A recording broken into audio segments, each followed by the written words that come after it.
Chama cha Demokrasia na Maendeleo Chadema kimetaka kufanyika kwa uchunguzi wa kina kubaini chanzo halisi cha kifo cha dereva wa makamu mwenyekiti wa Chadema Bara John Heche Zidane maradufu, kikieleza kuwa uchunguzi wa awali umeibua nsitofahamu na kuacha maswali mengi ambayo yanahitaji majibu ya kisayansi.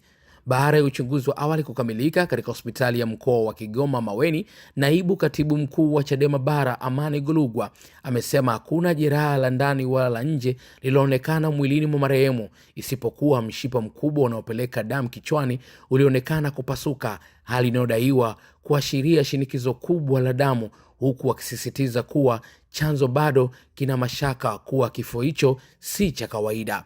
Kwa upande wake wa kamanda wa polisi mkoa wa Kigoma Filimoni Makungu amesema uchunguzi wa awali umekamilika na sampuli zote zimewasilishwa kwa wataalamu wa uchunguzi wa kisayansi, huku jeshi la polisi likisubiri majibu rasmi kabla ya kutangaza chanzo cha kifo hicho.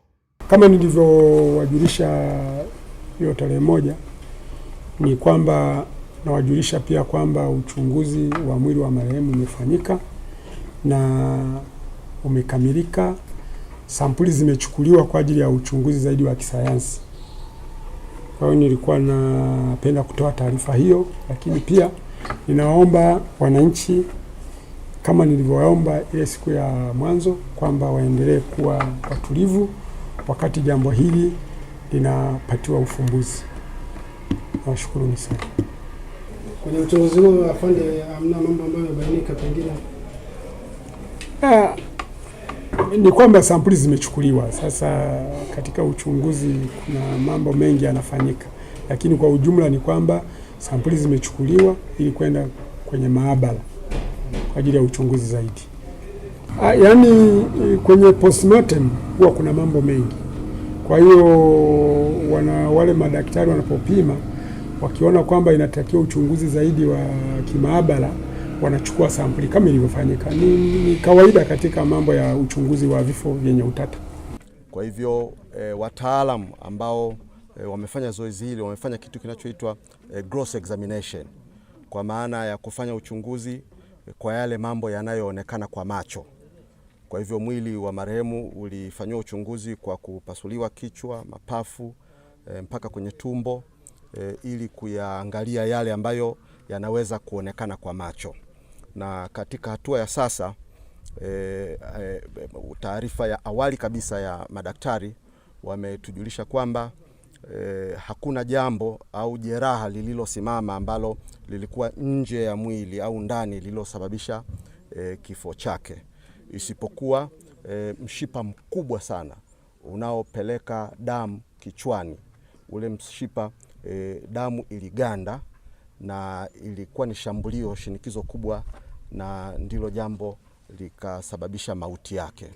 Sasa ni kitu gani kimesababisha jambo hilo? Ni nini kimechochea, cha ndani au cha nje? Ndilo jambo ambalo uchunguzi haujakamilika. Kwa hivyo mpaka sasa uchunguzi kwa maana ya taarifa rasmi ya nini kimepelekea kifo chake, uchunguzi haujakamilika. Sambamba na hilo, bado mashaka yetu kuhusu na kifo hiki yako pale pale. Mashaka ya sababu ya kifo kilichopelekea ndugu Suez, mashaka yetu bado yako pale pale.